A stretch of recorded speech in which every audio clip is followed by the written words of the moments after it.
திருமலை திருப்பதியில் பிரம்மோற்சவத்தை முன்னிட்டு சென்னையிலிருந்து ஆண்டுதோறும் கொண்டு செல்லப்படும் வெண்பட்டாடை போர்த்திய திருக்குடைகள் யானைகமுனி பகுதியை தாண்டியுள்ளன. கூடுதல் தகவல்களை தருகிறார் எமது செய்தியாளர் பிரகாஷ். முழு விவரங்கள் என்ன?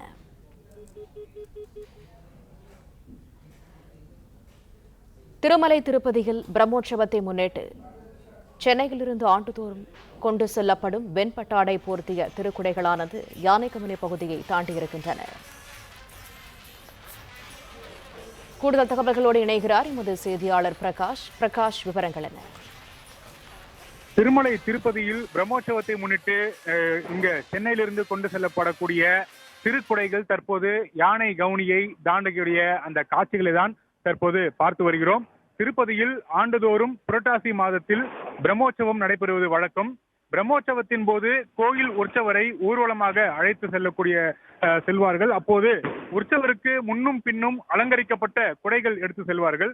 அந்த பிரசித்தி பெற்ற அந்த திருமலை திருப்பதி பிரம்மோற்சவத்திற்கு ஆண்டுதோறும் தமிழகத்திலிருந்து ஸ்ரீவில்லிபுத்தூர் ஆண்டாள் சூடி கொடுத்த மலர் மாலையும் அதனோடு சென்னையில் தயாரிக்கப்பட்ட வெண்பட்டு திருக்குடைகள் சமர்ப்பிக்கப்பட்டு வருவது வழக்கம். இந்த திருக்குடைகள் தற்போது சென்னை சவுகார்பேட்டையில் இருக்கக்கூடிய சென்னகேசவ பெருமாள் கோவிலில் இருந்து ஊர்வலமாக புறப்பட்டு தற்போது யானை கவுனியை தாண்டக்கூடிய அந்த காட்சிகளை தான் பார்த்து வருகிறோம். தொடர்ச்சியாக 11 குடைகள் தற்போது கவுனியை தாண்டக்கூடிய அந்த காட்சிகளை பார்த்து வருகிறோம். சாலையின் 2 புறங்களிலும் பல்லாயிரக்கணக்கான பக்தர்கள் கூடி நின்று அந்த குடைகளை பரவசத்தோடு தற்போது வணங்கி வரக்கூடிய காட்சிகளையும், அதே போல தங்களுடைய வீடுகளில் இருந்து கொண்டு வரப்பட்ட தேங்காய், பூ, பழங்கள் கொண்டு அந்த குடைகளுக்கு அர்ச்சனை செய்யக்கூடிய அந்த காட்சிகளையும் தற்போது பார்த்து வருகிறோம். இந்த குடைகளை பொறுத்த வரைக்கும் பட்டு துணி, மூங்கில் ஜரிகை, நகாசு வேலைப்பாடுகளுடன் சுமார் 7 அடி வெட்டம், 7 அடி உயரத்துக்கான இந்த 11 குடைகள்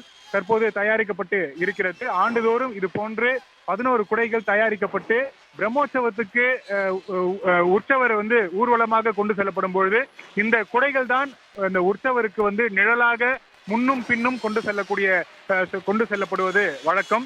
இதற்கான இந்த தேக்கு கம்புகள், பட்டு துணிகள், மூங்கில்கள் மற்றும் வெள்ளி ஜரிகைகள் என ஒவ்வொன்றும் ஒவ்வொரு ஊரிலிருந்து சென்னை சவுகார்பேட்டையில் இருக்கக்கூடிய சென்னகேசவ பெருமாள் கோயிலுக்கு கொண்டு வரப்படுவது வழக்கம்.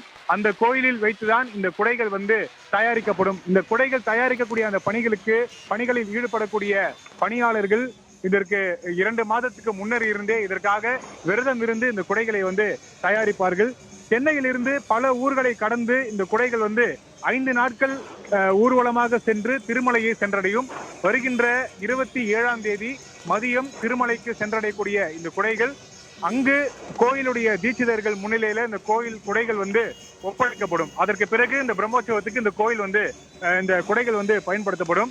இன்றைய தினம் தற்போது ஊர்வலமாக புறப்பட்டிருக்கக்கூடிய இந்த திருக்குடைகள் பல சாலைகள், அதாவது யானை கவுனியை தாண்டி சென்னையில் இருக்கக்கூடிய சூளை, புரசைவாக்கம், புளியந்தோப்பு, ஓட்டேரி மற்றும் குன்னூர் நெடுஞ்சாலை வழியாக இன்று இரவு அயனாவரத்தில் இருக்கக்கூடிய ஒரு கோவிலில் இன்று இரவு தங்கும். அதே போல நாளை சென்னையில பல்வேறு பகுதிகளில் ஊர்வலமாக கொண்டு செல்லப்பட்டு தொடர்ச்சியாக திருவள்ளூர் மாவட்டத்தில் பல்வேறு பகுதிகளில் ஊர்வலமாக கொண்டு செல்லப்பட்டு 27ஆம் தேதி அன்று இந்த திருமலையில இந்த குடை சென்று சேரும் என்று தெரிவிக்கப்பட்டிருக்கிறது. வழிநெடுகிலும் பக்தர்கள் திருக்குடையை வரவேற்கும் விதமாக அன்னதானம் வழங்குகிறார்கள். பல